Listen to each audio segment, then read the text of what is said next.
തൃശ്ശൂർ ട്രെയിനിൽ ആണ് കയറിയിരിക്കുന്നത്. നമുക്ക്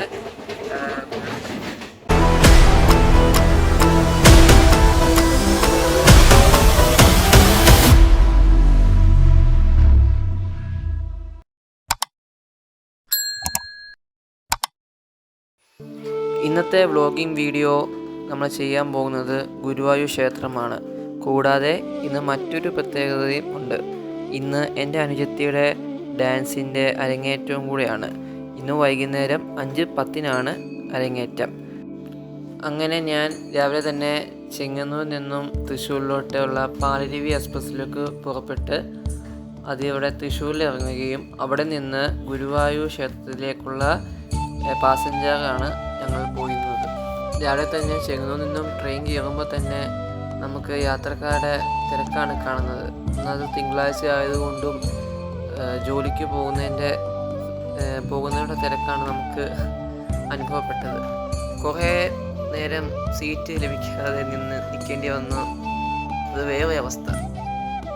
അങ്ങനെ രാവിലെ നല്ല മഴയും ഉണ്ടായിരുന്നു.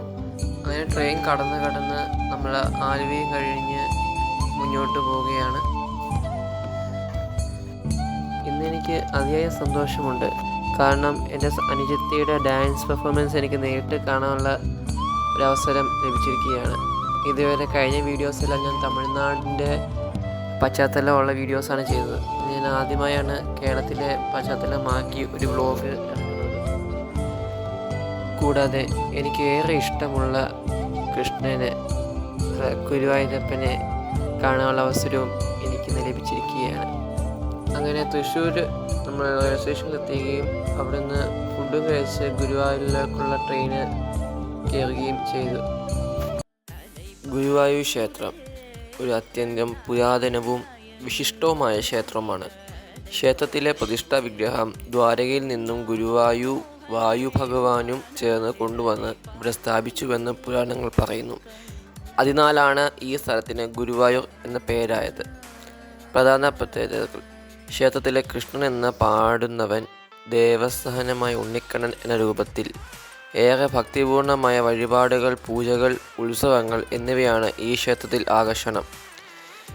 പ്രതിദിനം അനേകം ഭക്തർ ദർശനത്തിനായി ഇവിടെ എത്തുന്നു. ഇവിടുത്തെ ദർശന സമയം രാവിലെ 3 മണി മുതൽ രാത്രി 9:15 വരെ. പ്രധാന ദർശനം നിർമ്മാല്യ ദർശനം, ശേവേരി, ദീപാരാധന. ഈ ക്ഷേത്രത്തിലെ പ്രധാന ഉത്സവങ്ങൾ: ഗുരുവായൂർ ഉത്സവം മാർച്ച് മാസത്തിലാണ്. ശ്രീകൃഷ്ണ ജയന്തി, അഷ്ടമി രോഹിണി, വിഷു, ചെമ്പൈ സംഗീതോത്സവം എന്നിവയാണ് ഇവിടുത്തെ പ്രധാന ഉത്സവങ്ങൾ. പുരുഷന്മാർക്ക് ഇവിടെ മുണ്ട് ധരിക്കണം. ഷർട്ടില്ലെങ്കിൽ ബനിയൻ ധരിക്കാൻ പാടില്ല. സ്ത്രീകൾക്ക് സാരി, സൽവാർ, കമ്മീസ് തുടങ്ങിയ വസ്ത്രങ്ങൾ അനുവദനീയമാണ്.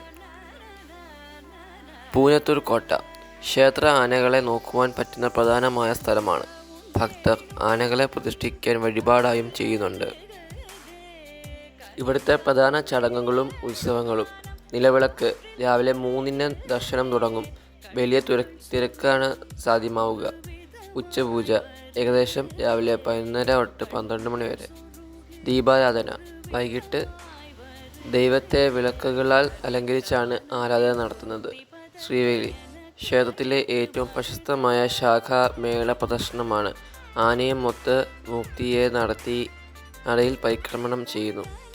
ചെറുപൂജ, അത്താഴപൂജ വൈകിട്ട് മുതൽ രാത്രി വരെ നടത്തുന്ന പുഷ്പാർച്ചനയും ദീപങ്ങളുമാണ്. ഗുരുവായൂർ ഉത്സവം നടക്കുന്നത് മാർച്ച് മാസമാണ്. വടക്കേ കേരളത്തിലെ വലിയ ഉത്സവങ്ങൾ ഒന്നാണ്.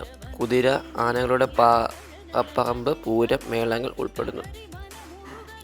ഇവിടുത്തെ പ്രധാന പ്രസാദങ്ങൾ ഉൾപ്പെടുന്നത് പാൽപ്പായസമാണ്. ഗുരുവായൂർ പാൽപ്പായസം വളരെ പ്രശസ്ത ആകർഷിച്ചതാണ്. അപ്പം, നെയ്യപ്പം, വെള്ളയപ്പം പ്രധാന നൈവേദ്യങ്ങൾ. ക്ഷേത്രത്തിൻ്റെ അന്നദാനം, പ്രതിദിനം ഉച്ചഭക്ഷണം പ്രശസ്തമാണ്. ഇവിടുത്തെ പ്രധാന ആകർഷണങ്ങൾ: കൃഷ്ണൻ അമ്പലം, മമ്മിയൂർ ശിവക്ഷേത്രം അടുത്തുള്ള ക്ഷേത്രമാണ്. പൂനത്തൂർ കോട്ട ക്ഷേത്ര ആനകൾക്ക് ശുശ്രൂഷ ചെയ്യുന്ന സ്ഥലവും ടൂറിസ്റ്റ് ആകർഷണവുമാണ്.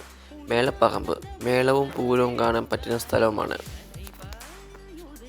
ഈ ക്ഷേത്രത്തിലേക്ക് എങ്ങനെ എത്താം? വണ്ടിമാർഗം എത്താം. ട്രെയിനിലൂടെയും പറ്റും, വിമാനമാർഗവും പറ്റും. ആദ്യം വണ്ടിമാർഗം. KSRTC ബസ്സുകൾ തൃശ്ശൂർ, എറണാകുളം എന്നിവിടങ്ങളിൽ നിന്ന് ലഭ്യമാണ്. ട്രെയിനിലൂടെയാണെങ്കിലും തൃശ്ശൂർ നിന്നും ഗുരുവായൂർ എക്സ്പ്രസ് വഴി, അത് ഗുരുവായൂർ റെയിൽവേ സ്റ്റേഷൻ വഴി ക്ഷേത്രത്തിന് സമീപം എത്തുന്നതാണ്. വിമാനമാർഗമാണെങ്കിൽ കൊച്ചി നെടുമ്പാശ്ശേരി എയർപോർട്ട് ഏകദേശം 80 കിലോമീറ്റർ ദൈർഘ്യമുണ്ട്. താമസം ദേവസ്വം ഗസ്റ്റ് ഹൗസുകൾ ലഭ്യമാണ്. ബഡ്ജറ്റ്, മിഡ് റേഞ്ച്, പ്രീമിയം ഹോട്ടലുകളും ലഭ്യമാണ്. ഗുരുവായൂർ ആനത്താവളം അഥവാ പുനത്തൂർ കോട്ട. പുനത്തൂർ കോട്ട എന്ന പേരിലാണ് അറിയപ്പെടുന്നത്. ശ്രീ ഗുരുവായൂരപ്പൻ ക്ഷേത്രത്തിൽ നിന്നും ഏകദേശം 3 കിലോമീറ്റർ ദൈർഘ്യമുണ്ട് ഈ സ്ഥലത്ത്. പിന്നണി ഇതിഹാസം. പഴയ രാജാക്കന്മാരുടെ കോട്ടയായിരുന്നു പൂനത്തൂർ കൊട്ടാരത്തിൽ സ്ഥിതി ചെയ്യുന്നത്. പിന്നീട് ഗുരുവായൂർ ദേവസ്വം ബോർഡ് ഈ കൊട്ടാര ഭൂമിയിൽ ആനകൾക്ക് ആനത്താവളമായി ഒരുക്കി. ഇന്ത്യയിലെ ഏറ്റവും വലിയ ആനത്താവളങ്ങളിൽ ഒന്നാണ് പുനത്തൂർ കോട്ട. ഗുരുവായൂർ ശ്രീകൃഷ്ണന് വേണ്ടി ഭക്തർ സമർപ്പിച്ച ആനകൾക്ക് സംരക്ഷണവും ശുശ്രൂഷയും നൽകുന്നത് പ്രധാന ലക്ഷ്യം. ആനകളെ ഉത്സവങ്ങളിലേക്കും ക്ഷേത്ര ചടങ്ങുകളിലേക്കും പരിശീലിപ്പിക്കുന്നതും ഇവിടെയാണ്. ഇവിടെ 50 മുതൽ 60 ആനകളോളം ഉണ്ടാകും. കുറഞ്ഞോ കൂടുതലോ ആയിരിക്കാം. ശ്രീകൃഷ്ണനെ സമീപിച്ച ആനകളാണ് ഇവ. ഓരോ ആനയ്ക്കും സ്വന്തം പേരുണ്ട്. ഗുരുവായൂർ കേശവൻ, പത്മനാഭൻ, കൃഷ്ണൻ മുതലായവ എങ്ങനെ. പ്രമുഖ ആനകൾ. ഗുരുവായൂർ കേശവൻ ചരിത്രപ്രസിദ്ധമായ ആന. ഗുരുവായൂർ ക്ഷേത്രത്തിലെ ഏറ്റവും കൂടുതൽ വർഷങ്ങളായി സേവനം നിർവഹിച്ച ആനയായി അറിയപ്പെടുന്നു. കേശവൻ്റെ പ്രതിമയും ഇവിടെ കാണാം. അദ്ദേഹത്തിൻ്റെ ഓർമ്മയ്ക്കായുള്ള വാർഷിക ചടങ്ങായ ഗുരുവായൂർ കേശവൻ ദിനം ആചരിക്കപ്പെടുന്നു ഒക്ടോബർ 2-ന്. ആനത്താവളത്തിൽ നമുക്ക് ആനകളുടെ കുളിപ്പ്, അവർക്കുള്ള ഭക്ഷണ തയ്യാറെടുപ്പുകൾ, ആനകൾക്കുള്ള ചികിത്സാ മാർഗങ്ങൾ, പരിശീലനം, ശുദ്ധിക്രമങ്ങൾ കുട്ടികൾക്കും മുതിർന്നവർക്കും വളരെ പഠനാനുഭവമാണ്. ഇവിടുത്തെ പ്രവേശന സമയം രാവിലെ 9 മുതൽ വൈകിട്ട് 5 വരെയാണ്. ചിലപ്പോൾ ഉച്ചയ്ക്ക് 1 മണിക്ക് ചെറിയ ഇടവേള ഉണ്ടായേക്കാം. ടിക്കറ്റ് നിരക്കുകൾ മുതിർന്നവർക്ക് 30 രൂപ 50 രൂപ വരെയും കുട്ടികൾക്ക് 10 മുതൽ 20 രൂപ വരെയാണ്. നിയമങ്ങൾ. ആനകളോട് അടുത്തു പോകാൻ അനുവദിക്കില്ല. ഭക്ഷണം കൊടുക്കാനോ സ്പർശിക്കാനോ പാടില്ല. ശാന്തമായ വ്യവഹാരമാണ് അഭികാമ്യം. ജീവനക്കാർ നൽകുന്ന നിർദ്ദേശങ്ങൾ പാലിക്കണം. ആനപാലനം. ആനകൾക്ക് സ്ഥിരമായ മഹത്വമുണ്ട്. അങ്ങനെ അമ്പലത്തിലെ വിശേഷങ്ങളും ആനക്കൂട്ടിലെ വിശേഷങ്ങളും എല്ലാം കഴിഞ്ഞ് അവസാനം അരങ്ങേറ്റ വേദിയിലേക്ക് ഇരിക്കുകയാണ്. അങ്ങനെ ഗുരുവായൂർ ക്ഷേത്ര ദർശനം നടത്തി ആനത്താവളം കണ്ട് ഞങ്ങൾ മേപ്പട്ട് ഓഡിറ്റോറിയത്തിലോട്ട് പോവുകയാണ്. അവിടെ വെച്ചാണ് അരങ്ങേറ്റം തുടങ്ങുന്നത്.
അങ്ങനെ അരങ്ങേറ്റ കൂടി കഴിഞ്ഞ് എൻ്റെ ഈ വീഡിയോ അവസാനിപ്പിക്കുകയാണ്.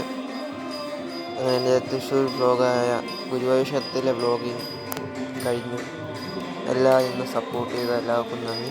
തുടർന്നും എൻ്റെ യൂട്യൂബ് ചാനൽ സബ്സ്ക്രൈബ് ചെയ്യുക, ബെൽ ബട്ടൺ അമർത്തുക, അർജിത്തൊക്കെ സബ്സ്ക്രൈബ് ചെയ്ത് ഫോളോ കൊള്ളുക.